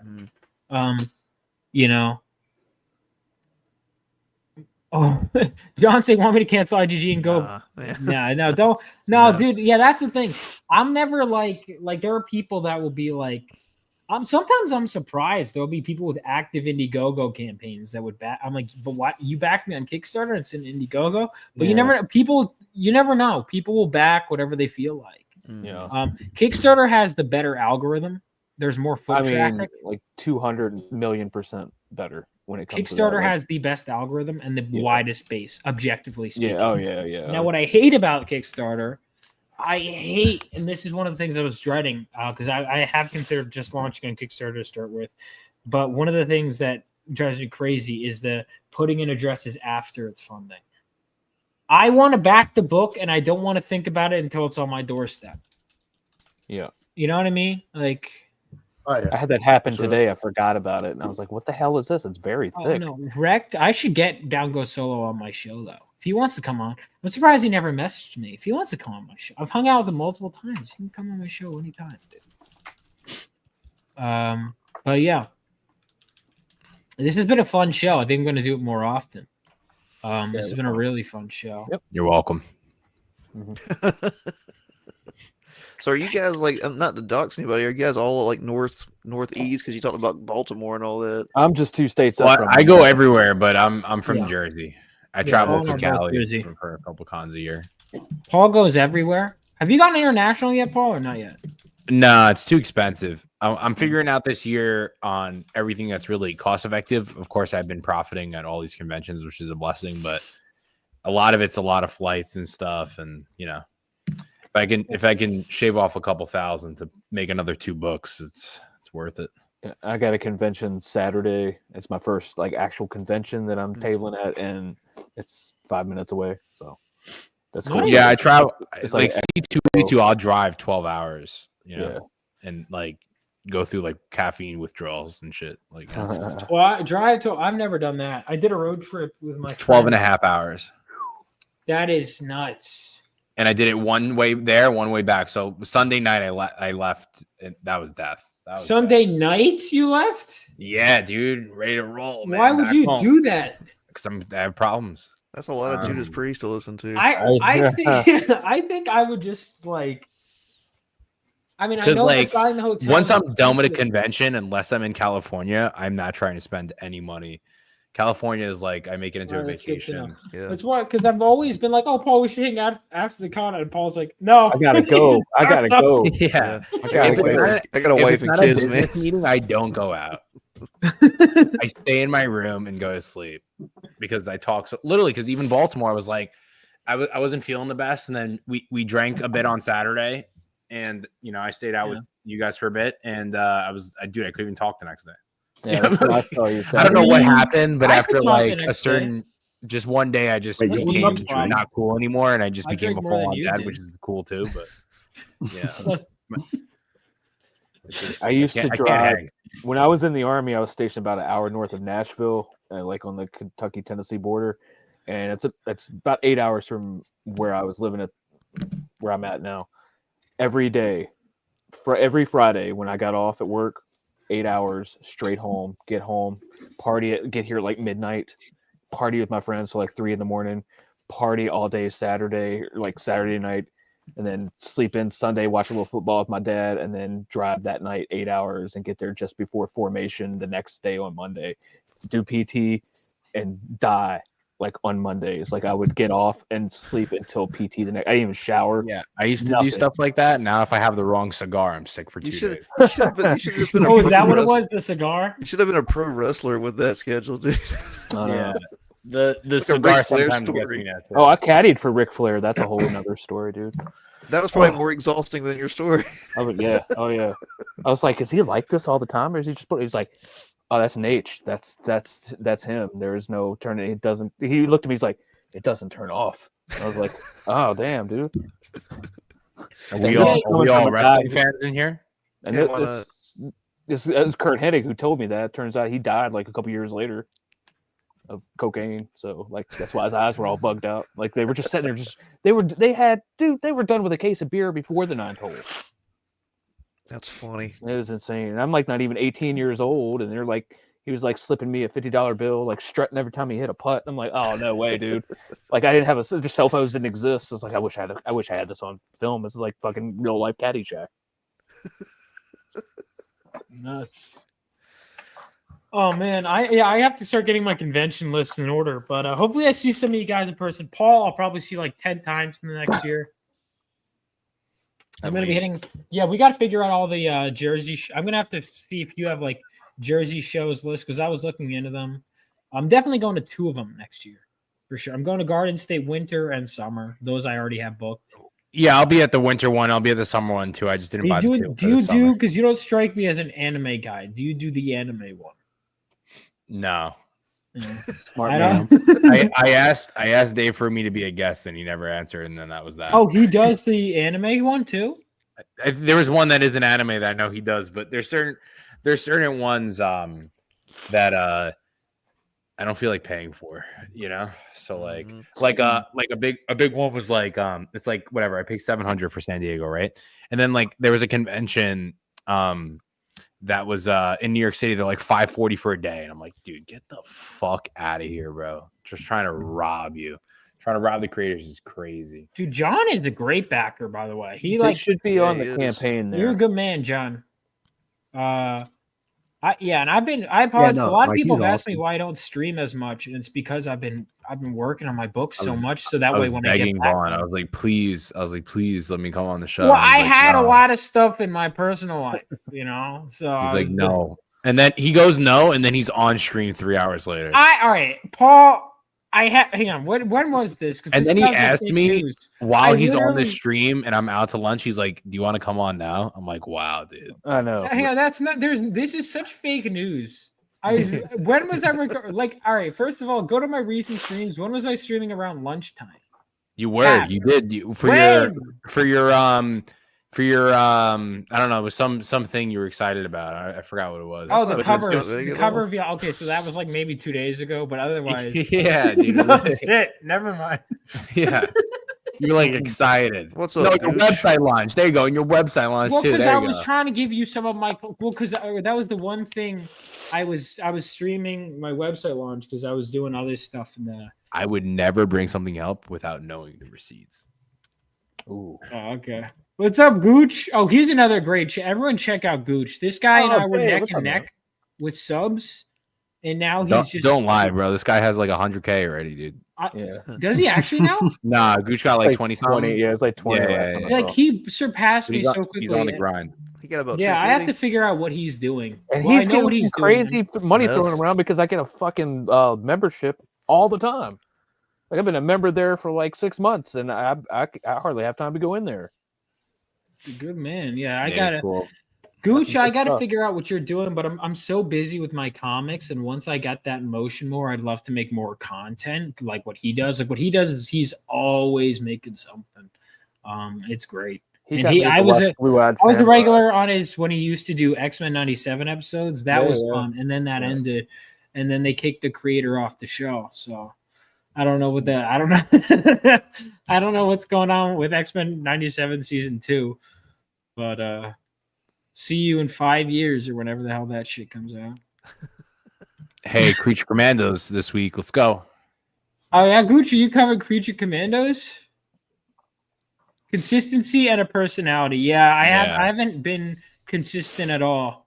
Well, I've been consistent kind of in my work, but not really. I gotta be consistent. All right, yeah, I have to talk to you about growing a channel more, Gooch. I haven't talked to you about that enough, but yeah, I know I need to start being consistent. Who got the Gooch? There we go. Consistent. But it's almost like I wanted to make sure I had a website and all that stuff in order before I could start being consistent. So I have something And John, consistent. to answer your question, the covers are in there somewhere. There they are. Bond's showing them right now. The catch up here, they're on there. Dillard draws. Who's the first one here? That's Oliver Isabedra. So Yeah, he's he's good. he's doing Phil Diaz stuff now. Like been bringing all these people up with me. Good stuff. Dimitri Nastos, he did that wraparound cover, and you guys were talking about like how making one cover more than the other one. Actually, that wraparound was $15, which was $2 more than the other two on the last campaign, and it outsold both of them like combined. Nice. Like I had to order extra from that one because I mean, like when you pull it open, damn it, I don't have it with me, but son of a bitch, it's amazing. I put it on my shirt, on my t-shirt. Let me know if you have any spots, Gooch. For Creature Commandos. And yeah, I'll keep. All right, yeah. Anyway, these books, everyone. So we're doing one last round of promotion. So real quick, tell everyone, real quick, skinny pitch of Mythicals. We'll go back around, and then we'll loop back around to Godfall, and then we'll call it a night. So it's a nice little funny horror action mystery, and it puts Nancy Moon with a team of badass monsters that fight other worse monsters to keep us safe from the forces of darkness. Awesome. Yep, I got everyone back. You're the man, John. You're the man. Yeah, thank you. We like backers like John that just, one of the things I really like is when someone, they don't have to even know the personality that well. They just go, this looks good. I want to back it like that. Yep. And I say that as someone who doesn't do that enough, because there's always, it really is great. And when someone takes a chance on you, now it's the time to show it. Now, Paul also has not just Project Analysis, which we will revisit, but you got this one right here. Tell everyone about Lethal Leopard. Dude, you better notify me at launch, dude. I'm gonna open it. So basically, he used to be a WWE wrestler called Enzo Amore. He's now goes by Real One. Eric is his name, and he's a super awesome guy. Met him at New York Comic Con. We're collaborating on this book called Lethal Leopard. He's basically going to shapeshift into a giant fighting Anubis. He's going to be trapped inside the underworld, and he has to escape back to Earth. If you scroll down, you'll see the cover. It looks sick. The cover is done by Igor, who does a lot of stuff with the Rippaverse. He's also going to be doing the interiors on the book as well. So that's how the interiors will look. He's been going so crazy with these interiors. We already have like 6 pages done. So if we could drop that in the chat too. That'd be cool, so people could be notified at launch. We're releasing in 2025.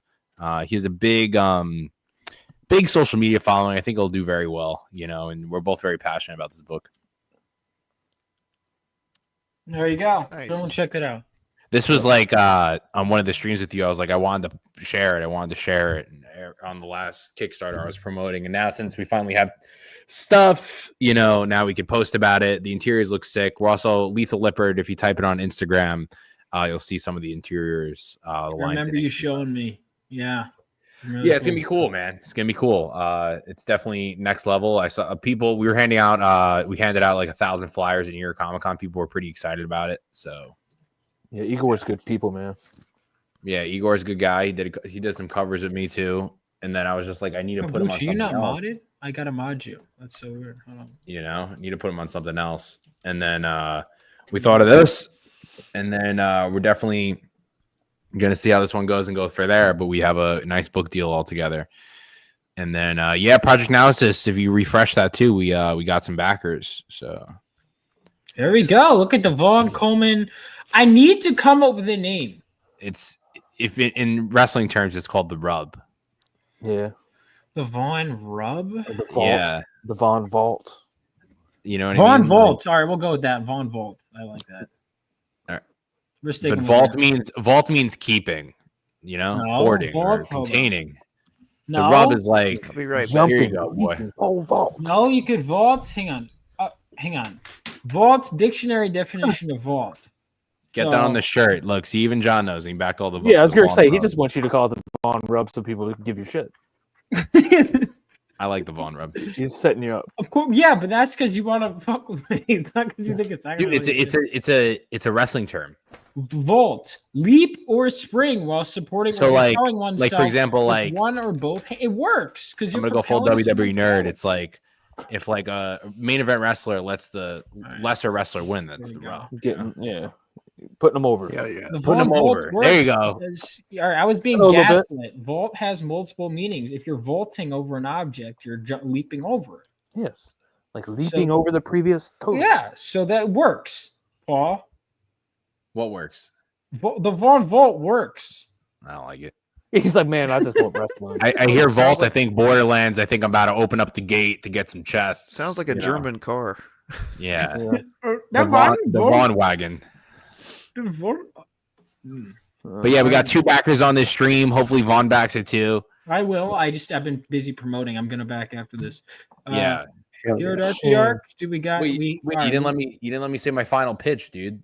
You let me say my final. Okay, there we go. All right, sorry, man. Jesus. So, Project Analysis, superhero sci-fi. This is our 9th Kickstarter. We've done 2 Indiegogos. We fulfill. You get these books, you're gonna get them. It's super high quality. I promise you'll enjoy it. If you don't believe me, believe Vaughn. And yeah, that's it. It's it's a good tie over until Phenomenal Nova issue 2 comes out. That's what I'll say. Yeah. It's a pretty. I like it. It's pretty good. No, Paul's doing great stuff. Oh yeah, Gooch. Thank you so much. Also, sorry you weren't modded. And I think you mentioned you were going to shout me out. Thank you so much, dude. Really appreciate it. Gooch is one of the best guys out there. Got to learn more from him. He's great. Check this guy out. All right. Now, let's talk about Hero Dark again. Real quick. One more pitch of your book. Tell everyone about your book. Hey, so indie manga, superhero, action, comedy, a great tale of watching young people become more and more heroic.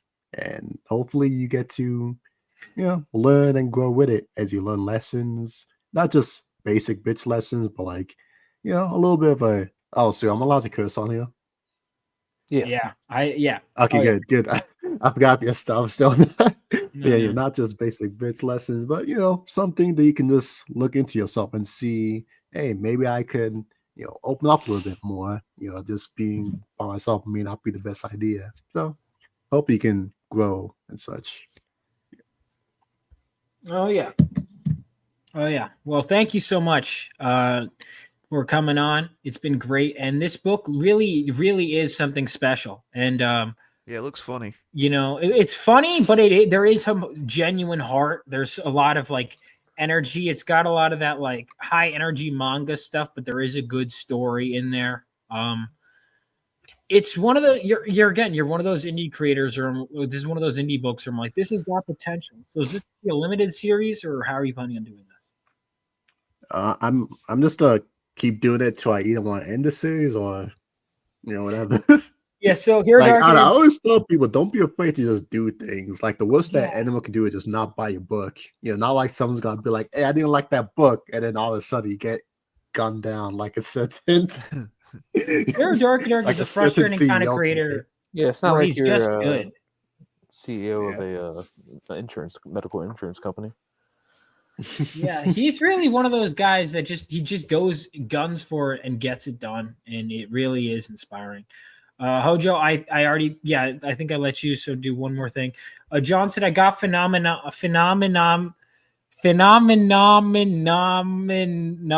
yesterday, so that's a lot. I'm not exaggerating that, right? He did actually phenomenal yesterday, so crack it on and let you know if it's this or the fireplace. Please do. It's been great also knowing that a lot of people who backed my book who I know wouldn't kiss my ass have said it's good. Like that is the highest praise, because there's some people that you're like, this person's my friend. So when someone who you tell them like be honest and they actually tell you it's good, oh man. It's the best feeling in the world. So, but the book quality alone is puts you ahead of a lot of people. Thank you. Oh yeah, for sure. Yeah. Like when I hold it, it needs to be cool. It needs. I want to look at something that's nice. You gotta just feeling. One thing I remember, Paul, was like I kind of wanted to smell your book. It looks so new. You know what I mean? I was like, oh, let me get a smell in there. I mean, you pay for it. Whatever you do with it is your business. You know what I mean? Smell it to your heart's content.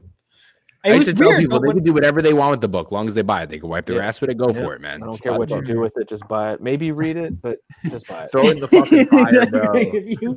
throw it down the toilet. Like people were like one of my artists was like, "Can I give my comps away?" And I'm like, "Dude, you could wipe your ass with your comps. I don't care. Like I don't give a shit what you do with them." Like I was like, just don't sell them for too low of a price. Like you would give them away for free if they're your comps. I don't care if you want to give them to your whole family members. You're losing money, but go ahead. I don't care. But I make my family pay for their copies. I did too. I make my mother pay double. Whoa, $5. $5. Yeah, I've been getting a lot of super chats lately. Jim Alaska, I've read and reread Phenomenova twice now. Thank you. And it's really good. Thank you so much. But I'm still wondering when he's going to become a Galvanite and get his war horse. That was never promised, and I don't see that happening. I would say keep maybe an issue 200. We'll get there. If we get 200, I don't know. I don't see it happening. Soon. Coming soon. Yeah, that's he's paying my money, so that way I feel bad if I don't deliver on something I don't want to make. No, so it's a running joke in my chat from last time that I have a feeling is not going to go away, because one of my dipshit friends from high school goes just to screw with me in the chat. He makes his name Brony for life, so it looks like I have bronies in my chat. Ooh, that's a good friend. Yeah, he also made shirts of me in high school that said Vaughn Coleman, and then he like had a picture of me wearing sunglasses that he stole from my Instagram and made them Vaughn Coleman shirts. And then I said, well, can I at least get royalties? And he said, sure. And I said, well, I want one. He goes, okay, you have to pay for it. I go, all right, how much? And it was the cost of the royalties. So 100% the profits. Nice. My likeness. Yeah. So I learned early on that I got Are you Volcoma? By the way, Volcoma was in chat earlier. All right, anyway. So back to Godfall. Let's talk about your stuff. Which you want me to pull up? It's on Kickstarter. It's on Indiegogo. Tell everyone one more time about Apollyon. Sure, this is book 2, lest we forget. Apollyon 20XX follows the near future where global elites have discovered an alien metal called Imperial metal that they are using to create a machine, a god machine that can control the populace. Through their experiments, they've created augments, which are our heroes here, and people with special abilities that are trying to stop the creation of the the god of machine. Sorry, I say these words so many times. I know. It's black and white, 100 pages. That's for book 2. You can also pick up book 1. It's black and white, 185 pages. That one's called Live Not by Lies. A lot of cool tiers there. We've got also have a universe catch up where you can get another book of ours by Kolga. I think that one's $50. That's a great way to get introduced into the world. We also have everything in digital as well. It's a really cool philosophical, religious, and sci-fi work that is wrapped up in action. This one kind of feels like body horror and The Thing. So I don't know. Thing is one of the greatest, of course. Shout out to Tiso, of course. By the way, gave me a great review of Phenomenova. When I was talking about people that I was like, this guy I know is always honest. So like when someone like that reviews your book and gives it good praise, it really does mean a lot. So what's up, Tiso? Yeah. These books all look great. If you guys are just coming in now as we're wrapping up, that's okay. You can go back to the stream. You could check out these campaigns. I vouch for all these creators. Godfall, I haven't read your books, so I'm going to assume it's good. You're certainly giving people their money's worth. I mean, again, the amount of pages you put out per year is inhuman. I don't know what kind of insane labor practices you're using. It's slavery. All right, so if you want to support slavery, make sure to support the Godfall universe. That's our motto, actually. Is it? Oh, he said, "Hey, I'm working on a bunch more reviews, including the Godfall universe Apollyon." Yeah, Thanks, let me know. Let me know. Oh, that's awesome. All right. I find that gives you the best art. Slavery. I get the pyramids. See, all right, I've been going about it all wrong. I've been giving, I've been paying my Phenomenova creative team. Should have just been using slavery. Well, thank you, Vaughn. I always appreciate being on here, man. Of course, man. It's a pleasure. I gotta give a full interview with you. You're always a good time. Hojo, great having you on. Hero Dark, great having you on. Paul, it's always great having you on. I'll be seeing you guys, more of you guys. Feel free to reach out anytime you want. Follow all these fine gentlemen. And of course, last but certainly not least, if you haven't already, check out my book, Phenomenova. You could buy it today. It is already available and in store. And issue 2 is being lettered. I'm doing lettering revisions. Now that issue 1 is so well received, I was like, yeah, we'll put out issue 2. And now I'm almost like the pressure is on to hold up to what people are saying. So in a way, in some ways, I'm relieved because, people like it. I didn't waste my money, but now it's almost like I got to follow this up, make sure what I have is good. I was just revising issue 3 the other day. Issue 3, I'm very happy with too. But if you haven't backed Phenomenova, buy. Now, sorry, it's weird adjusting terms. And then I'm going to have to adjust again when the next campaign rises. If you haven't got Phenomenova, now's a chance. Give yourself this gift for the holidays and buy all these books too.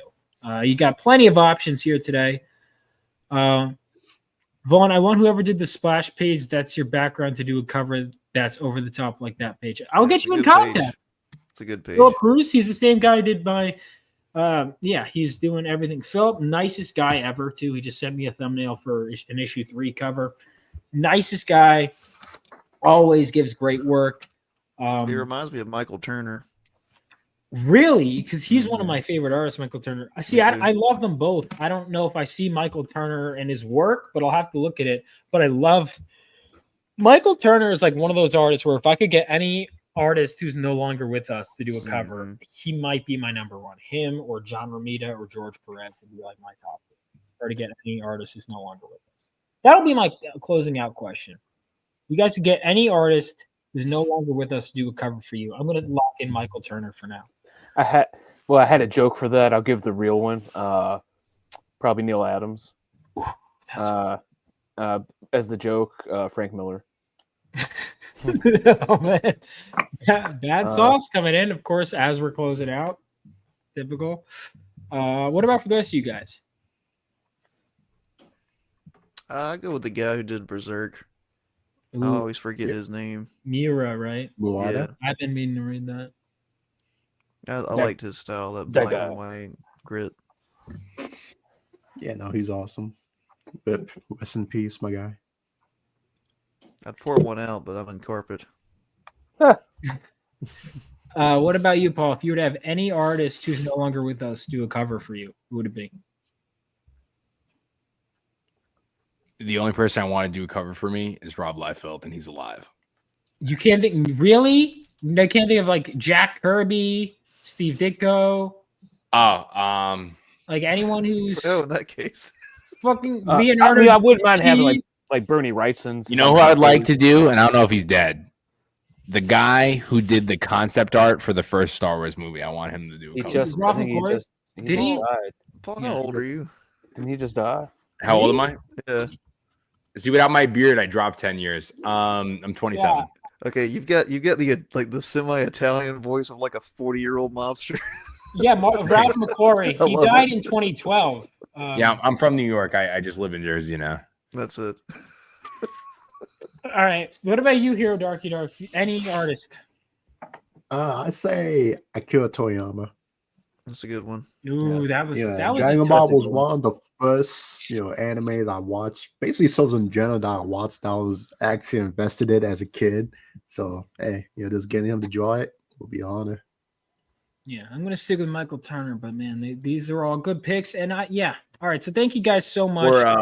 Or one of those Frank Miller covers that everyone's just shitting on. I like one of those too. That Wolverine and They'll Deadpool make money. 64 game. Bro, Wait, but that's how he's been Miller's doing alive. since Dark Knight 2, though. So I don't know what the probs is. You know, Well, what I because mean? everyone hated Dark Knight 2, though. Not me. We don't talk I about ain't Dark like- Knight. You like Dark Knight 2? Of I don't even course. care I much remember about reading Dark it Knight as a 1. kid, and I was I like, didn't read it. wow, like, who's this take on Brainiac and Lex Luthor? Like, it's so different, you know? Was it good? Back then, there wasn't, I don't know. That was the coolest thing I've ever seen in my life. And I think I picked it up when I was like 5 or 6. I was like, this is the coolest fucking thing in the world. You hadn't seen boobs yet. I've actually no, I watch wrestling. I actually When you were 5. yeah, dude.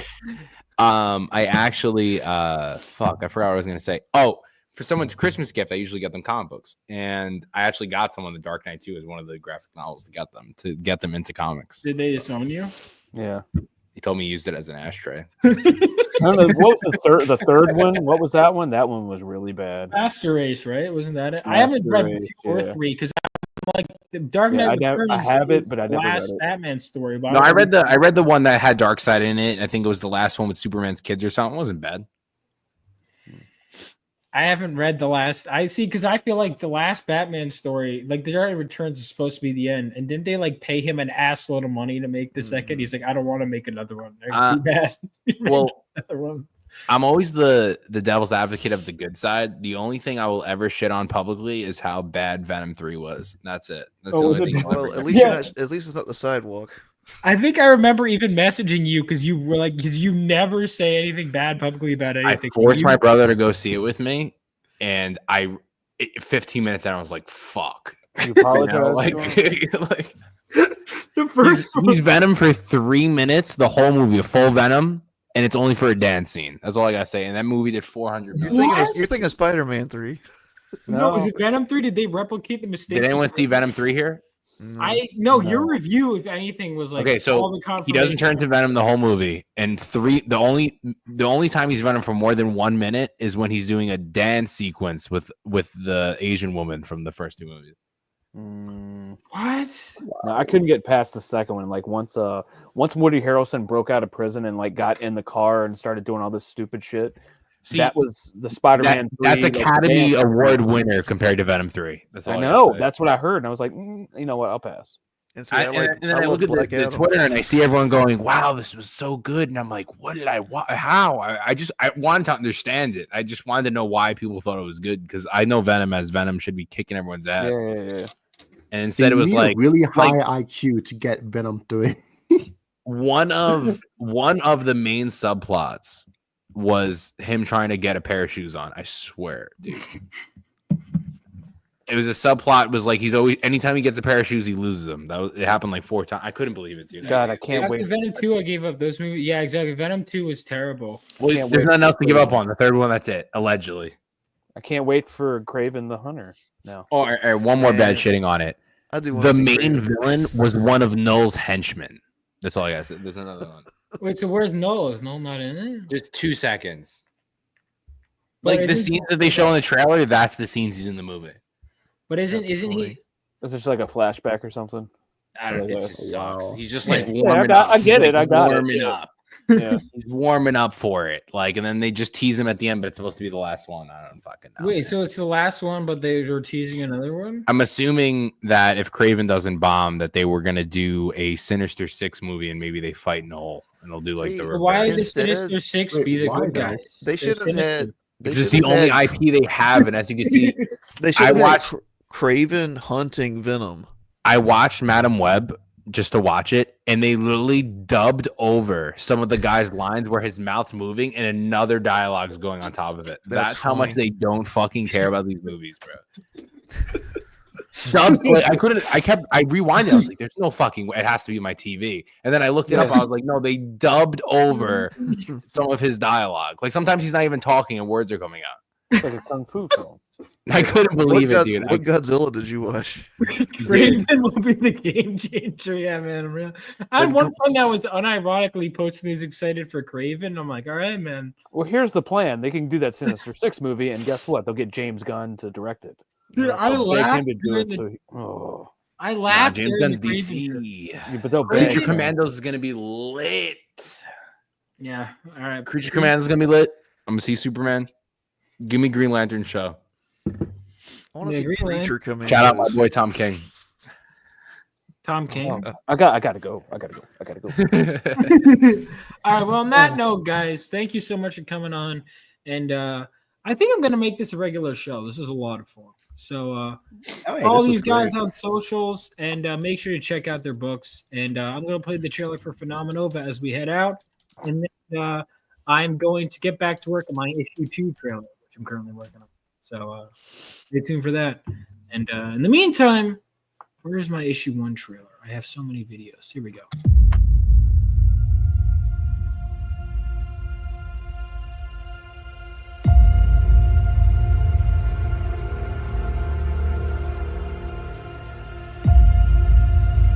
When the whole world was dragged into World War III, brave men like my father fought on the front lines. And they weren't alone. That was 20 years ago. Now it's up to us to carry on their legacy.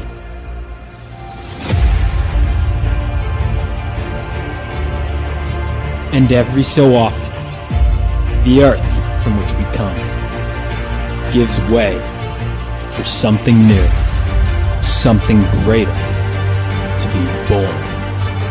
And with them, even greater threats to face.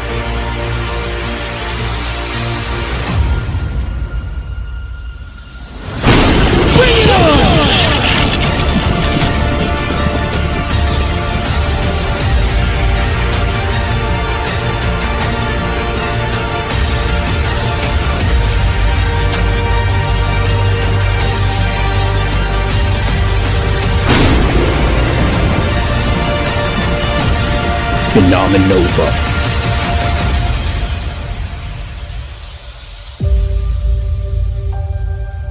For you, Dad.